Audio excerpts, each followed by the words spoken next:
So you're sitting there scrolling through dating apps, and you match with someone who seems perfect. They text back within 3 minutes. They want to meet your parents on the second date, and they're already talking about building a future together. Most people would run for the hills, right? But here's the thing, I grew up in an Amish community in Lancaster County, Pennsylvania, and what you call red flags, we called them Tuesday. I'm Eliza, and I left the Amish world about 4 years ago. And let me tell you, the culture shock of modern dating almost sent me right back to the horse and buggy, because everything I was taught was a sign of a good, solid partner is now apparently a warning sign that someone's unhinged. So today, we're diving into 7 things that were absolute green flags in Amish dating that would make any therapist in 2026 tell you to block and delete. Before we get into this, I need you to understand something. I'm not here to romanticize the Amish life or tell you it was all bad. It was my reality for 19 years, and some of it was beautiful, and some of it was suffocating. But the dating rules, those were a whole different animal. Number 1, he shows up at your house unannounced. In the Amish community, if a young man was interested in you, he'd just show up. No text, no call, because obviously we didn't have phones. He'd literally drive his buggy right up to your house on a Sunday evening, and if you were interested, you'd go out and talk to him. If you weren't, you'd just stay inside, and your dad would tell him you were busy. This was considered confident, direct, a man who knows what he wants. Now, if a guy shows up at your apartment without texting first, you're calling your best friend and keeping pepper spray in your hand. And honestly, you should. Because in 2026, we have this thing called boundaries and the basic ability to send a message. But back then, it showed initiative. It showed he was willing to risk rejection face to face. My brother met his wife this way, just rolled up one Sunday, and they've been married 11 years now with 6 kids. Number 2, he wants to introduce you to his entire family immediately. I'm talking first date, and suddenly you're at a family dinner with 47 people. Aunts, uncles, cousins, grandparents, everyone's there, and they're all evaluating you like you're a prize heifer at the county fair.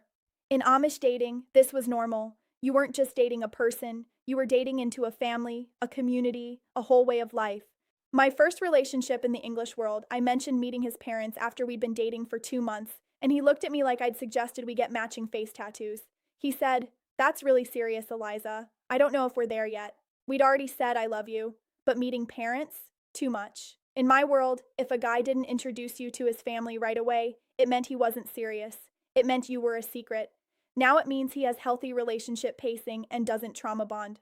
Number 3, he's already planning your future together after 3 dates. Amish courtship moves fast because there's a purpose to it. You're not dating for fun or to see where things go. You're dating to find a spouse, period. So by date 3, you're talking about how many kids you want, where you'll build your house, what kind of farm work you'll do. A guy who couldn't articulate his future plans was wishy-washy, immature. I once went on a date with a guy from the city, and I asked him where he saw himself in 5 years. He said, "I don't know, just vibing, seeing what happens." I thought he had no ambition. Turns out, he was just a normal 24-year-old who didn't feel the need to have his entire life mapped out before his brain was fully developed. The Amish guy I almost married, he had our next 15 years planned by week 2, house built by year 1, 4 kids by year 6, established business by year 10. It felt secure then. Now I realize it felt like I had no say in my own life. Number 4, he has zero social media presence. This one's tricky because in 2026, if someone has absolutely no digital footprint, it's suspicious. What are they hiding? Are they in witness protection? Do they have 17 other girlfriends? But in the Amish world, no social media wasn't just normal, it was required. It was a sign of humility, of not being worldly or vain. When I first started dating outside the community, I thought guys with Instagram were narcissists. All these selfies, posting their gym workouts, their brunch, it felt so performative, but then I realized it's just how people exist now. It's how you show your life, your interests, your friends. A guy with no social media in the Amish world meant he was devout and humble. A guy with no social media now might mean he's hiding a wife and 3 kids in another state, or he's just really private, which is also fine, but you better believe I'm doing a background check. Number 5, he expects you to learn all his family traditions immediately and participate without question. In Amish dating, you were expected to adapt. If his family did things a certain way, church traditions, meal preparations, holiday customs, you learned them. You didn't question. You didn't say, "Well, my family does it this way." You assimilated. And this was seen as respectful, as being a good potential wife.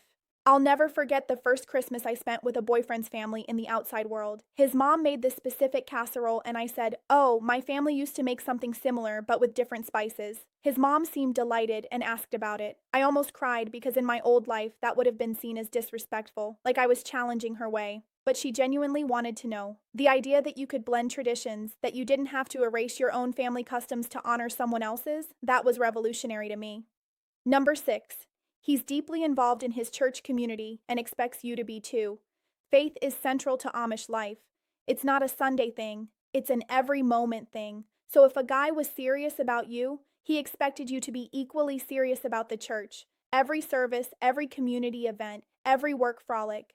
And if you were a good match, you wanted to be there. It showed commitment to God and to the community. Now, if a guy on a first date says, "So I go to church every Sunday and Wednesday, plus Bible study on Thursdays, and I'd really like my future wife to be involved in all of it," people think he's in a cult. And maybe some of those expectations are controlling, but for us, it was just life. It was how you built a marriage on a foundation of shared faith. The problem was, there was no room for doubt, no room for questioning, no room for your faith to look different than his. You either fit perfectly into that mold or you didn't fit at all. Number 7, he's ready to commit after a few months. This is the big one. In the Amish community, courtship typically lasted 6 months to a year before engagement. That was considered reasonable, even on the longer side. You knew pretty quickly if someone was right because the pool was small and the criteria were clear. Same faith, same values, same community, compatible families. Done. In the modern world, if a guy starts talking about engagement after 6 months, people stage an intervention. They send you articles about love bombing and narcissistic personality disorder, and sometimes they're right, but sometimes, and this is where it gets complicated, sometimes people just know. My parents were engaged after 4 months. They'd been married 43 years, but they also grew up 3 farms apart, had known each other their whole lives, and had the exact same blueprint for their future. No surprises, no discovery phase. When I first left, I thought modern dating was insane. Why would you date someone for 3 years before even discussing marriage? What are you waiting for? But then I realized, you're learning. You're seeing if you're compatible when life gets hard, if you fight fair, if you grow in the same direction. You're not just checking boxes on a list. You're building something unique to the two of you, and that takes time. So here's what I've learned after 6 years in the English world. Context matters. Those green flags made sense in a community where everyone had the same values, the same goals, the same understanding of what marriage meant. When you remove that context and try to apply those same standards to modern dating, things get messy because now you're navigating different backgrounds, different trauma, different definitions of commitment. The guy who shows up unannounced might be disrespectful of boundaries, or he might just be old-fashioned. The guy who wants you to meet his family right away might be love bombing, or he might just come from a culture where family is central. The guy who's planning your future after 3 dates might be controlling, or he might just know what he wants and assumed you're on the same page. The hard part is learning to tell the difference. And honestly, I'm still figuring it out. But I do know this. What worked in a closed community with strict rules doesn't always translate to a world with infinite options and individual freedom. And that's not a bad thing. It's just different. If you're ex-religious or from a strict community and you're trying to navigate modern dating, give yourself grace. You're not crazy for thinking these things are normal. They were normal for you. And if you're dating someone from that background, be patient. They're learning a whole new language. Thanks for listening to me process my weird upbringing. If this resonated with you, let me know in the comments. And if you think I'm completely off base, that's fine too. I'm still figuring this out one awkward date at a time.